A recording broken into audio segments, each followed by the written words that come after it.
How's everybody doing? So I think I will have mentioned this before by the time we get to publishing this episode, but I've been doing a lot of reading lately of the ecumenical councils of the church, and then also of as many papal documents as I can get my hands on.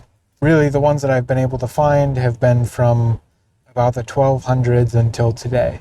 And it's been a very, very insightful reading that I've done. Well, really what I do, I'm not reading per se. I turn these texts into audio files and then I listen to them because I don't have a lot of time for actually just sitting down to read. I have a family, I have a son, a wife, I work full time, I do this podcast, and when push comes to shove, I don't really have a whole lot of time to just sit and read. So what I do is I create audio files from text that I find and I read that way. I read a lot of audiobooks, and a lot of them I create these audiobooks myself. Again, not by sitting down and reading through them, narrating them, but by using like text or using text to speech text technology, which, it's not perfect, but it allows me to read many documents that I would not otherwise have the time to do. So usually what I've done, at least over the past few months, is that I will record a podcast on my drive home while it's lighter out in case I want to do a video.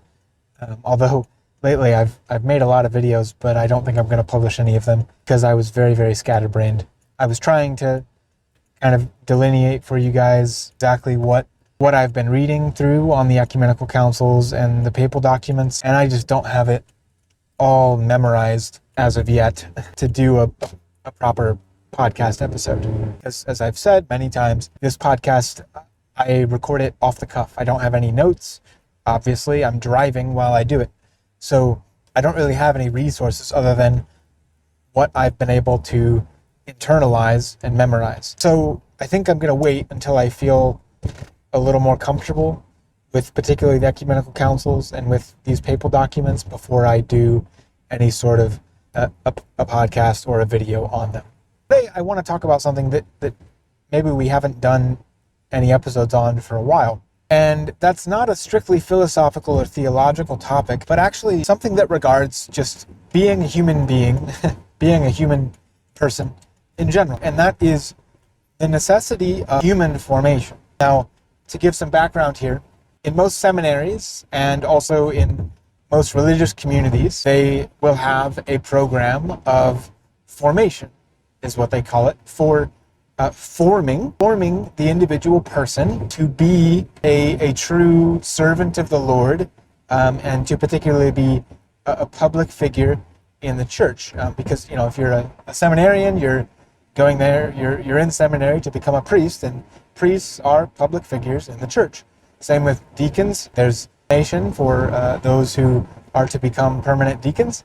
And then those in the religious life also have their own formation programs. I believe actually it's part of canon law to have a formation program for those entering and discerning the religious life, and also for those who are in seminary formation to become priests. And as I've mentioned multiple times on this podcast, I was discerning to be a Franciscan friar for 4 years of my life after I graduated high school. So during that time, I got very acquainted with at least one type, one version of formation in the church. And the way that the community I was with, the way that they structured their formation was you focus upon the natural virtue first, or you move to really diving into the spiritual virtues or the theological virtues, you could say. So that process of forming the individual to gain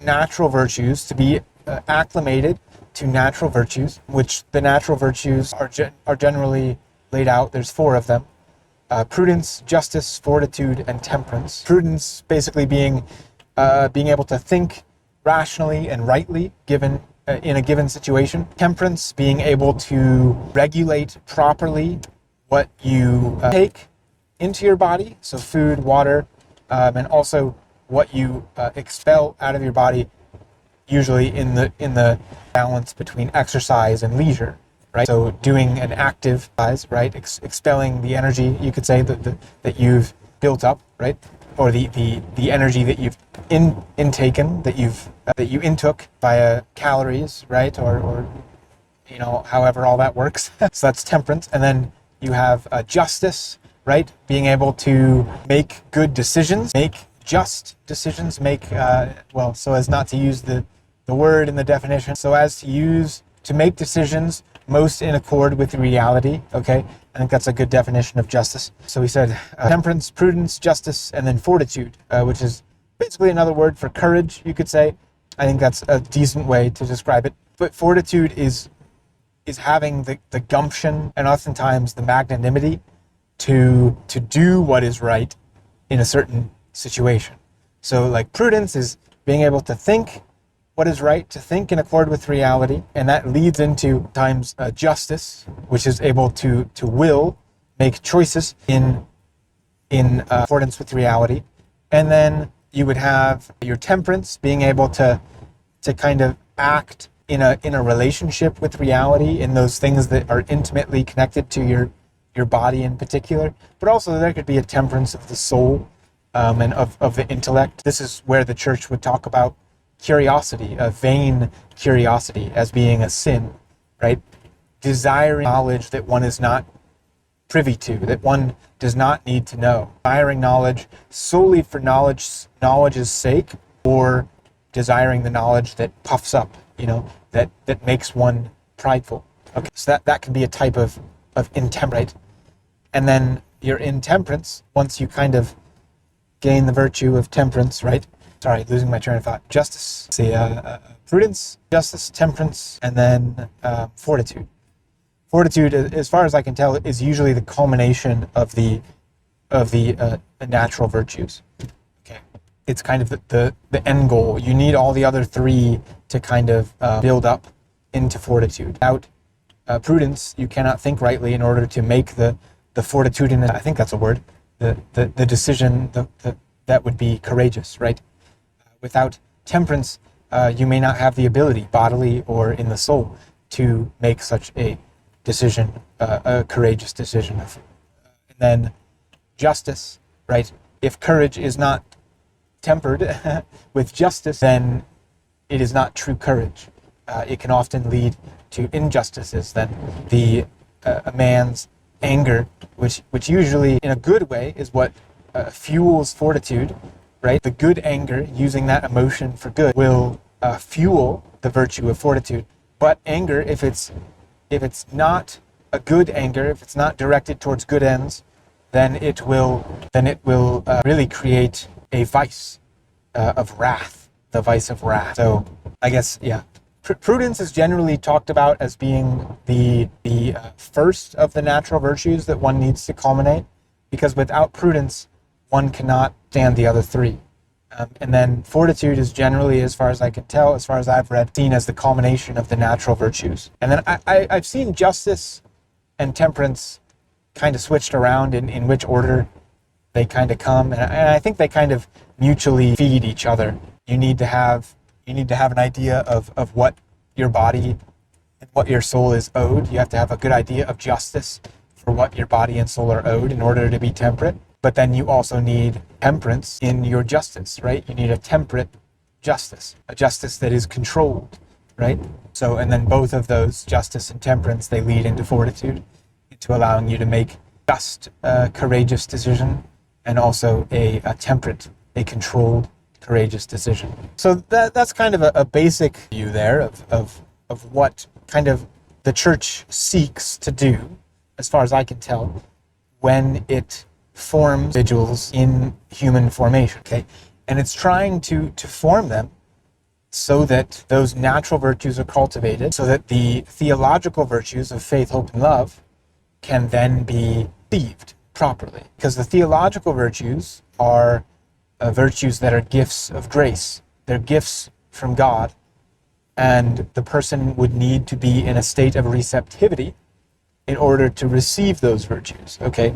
And then the natural virtues of prudence, temperance, justice, and fortitude will help that individual then all you could say, or activate the theological virtues of faith, hope, and love in their life. So yeah, I guess my plan today was really to talk about human formation. And I think there's one other aspect to human formation that is quite necessary, and it goes along with the cultivation of the 4 natural virtues. But it's a bit of a more modern, we use more modern technical words to describe this aspect of human formation, and that would be the important and increasingly necessary psychological formation that needs to be done with individuals. Many individuals, in our culture especially, suffer from psychological ills in many ways. Now, I'm not a psychologist. I do not claim to be a psychologist. I don't really have any training in any of this, except for I've read a lot of books by Dr. Conrad Baars, who was he was a psychiatrist, died in the 80s, I want to say, but was very much, he dedicated his life to really developing a Catholic psychology. He wrote a number of books which are still incredibly applicable today, which help the individual. I think they can help the individual grow in human formation, particularly if they have someone like a spiritual director or a counselor type of a person whom they can discuss with if they're going through those books. And I mainly say that because that's kind of what happened for me, was I found both counseling and like legitimate licensed counseling and the reading of Dr. Conrad Baars' book incredibly helpful for me in allowing me to let go of many of the wounds that I had suffered throughout my life unto that point, right? And it kind of gave me the tools to learn how to cope, and not just cope, but what would you say? To not only cope, but to grow from times that I've been hurt in my life, not just in the past, but in the present as well. Those moments really, the reading and the licensed counseling that I had really helped me to be able to have, I think, a decently mature understanding of how we're supposed to deal with suffering as Christians. And I've spoken quite a bit about this kind of from the spiritual, theological, philosophical level, but I haven't talked about it as much from just like the purely human formation type of a level. And now, not everybody has to go to licensed counseling. There are certainly people in our day and age who have had enough human formation in their growing up, either via their parents or the school that they went to. It's usually a combination of all the things that happen while one is growing up, and those persons are adequately ready for like a further induction into the Christian life, into the spiritual life, because they're able to be receptive, as fully receptive as would be adequate, right, for the reception of those theological virtues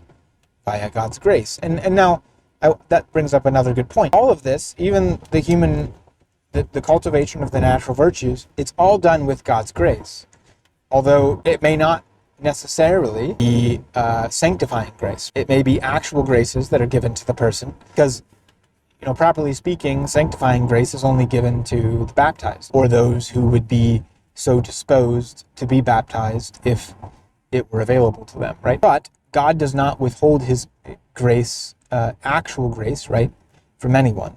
There's, from a basic level, that everybody receives grace via the fact that they're held in existence by God. That's a type of a grace, I would say.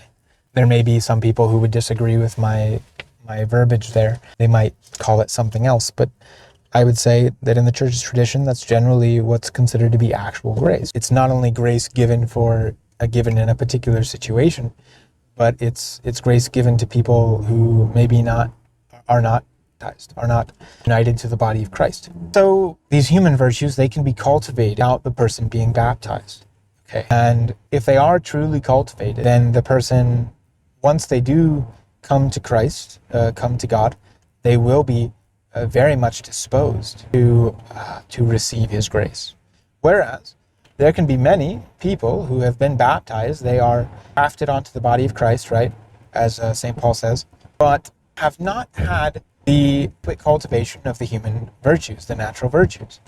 And thus, they will experience a lot of frustration and kind of roadblocks, you could say, to receiving that sanctifying grace, because they have not been able to cultivate those natural virtues of prudence, justice, temperance, and fortitude. Okay.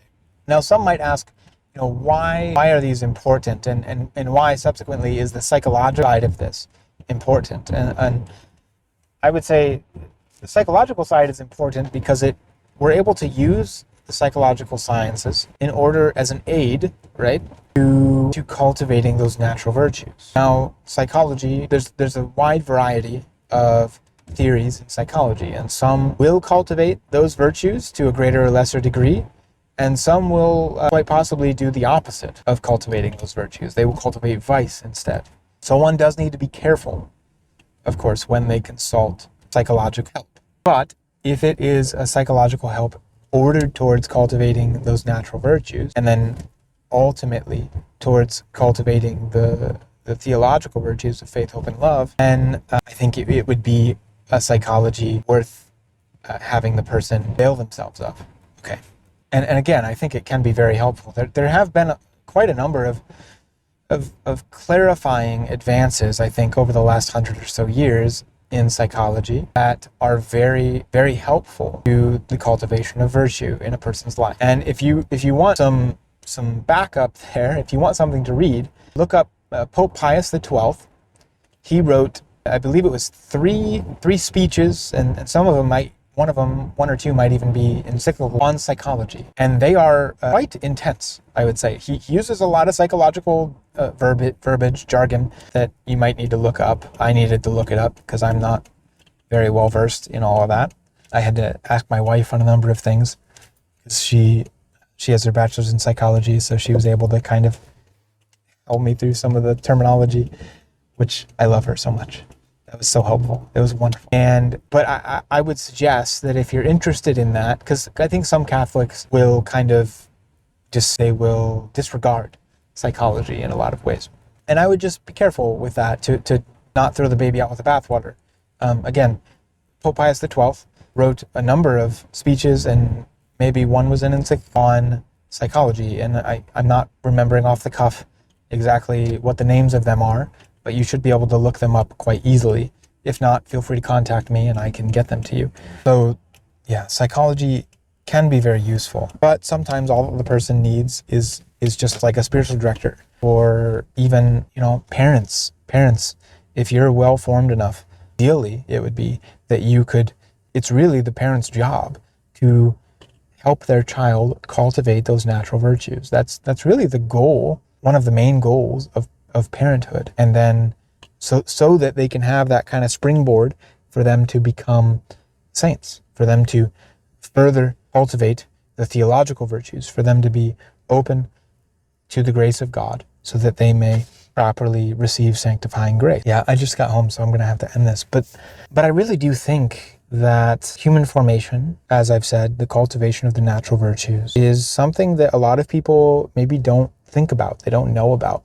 A lot of Catholics are very well versed in their faith, but they may have some very serious blockages, self-included, to receiving the grace of God because they have not been able to properly cultivate the virtues. So I think that's something that needs to be more clearly taught to people, particularly to parents, because the parents then pass that on to their children. In the same way that catechesis, the church says, catechesis is primarily for the adults and primarily for the parents, because they are the ones that will pass that on to the children, right?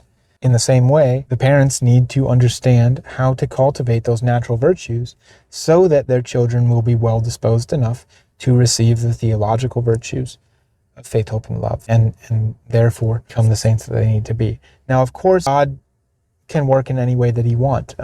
He can really directly intervene in somebody's life to where they may not need the help of other people, although I would say that would be very rare for that to happen. It would be only if the person legitimately didn't have the access to somebody to teach them those things. Then God, I think in his love and his mercy, would intervene directly to help the person to cultivate those natural virtues. But the normal case of things would be that we are to help one another. We are to help one another. And I would not rely upon extraordinary graces like that. We need to help one another. The church is a physical organism. It's a hierarchical organism. And in the church, there are ordered ways for us to be more disposed to the grace of God. And many of those ways are us helping each other to do that. All right. Well, thank you so much, guys. And God bless. If you have any questions, leave them in comments below.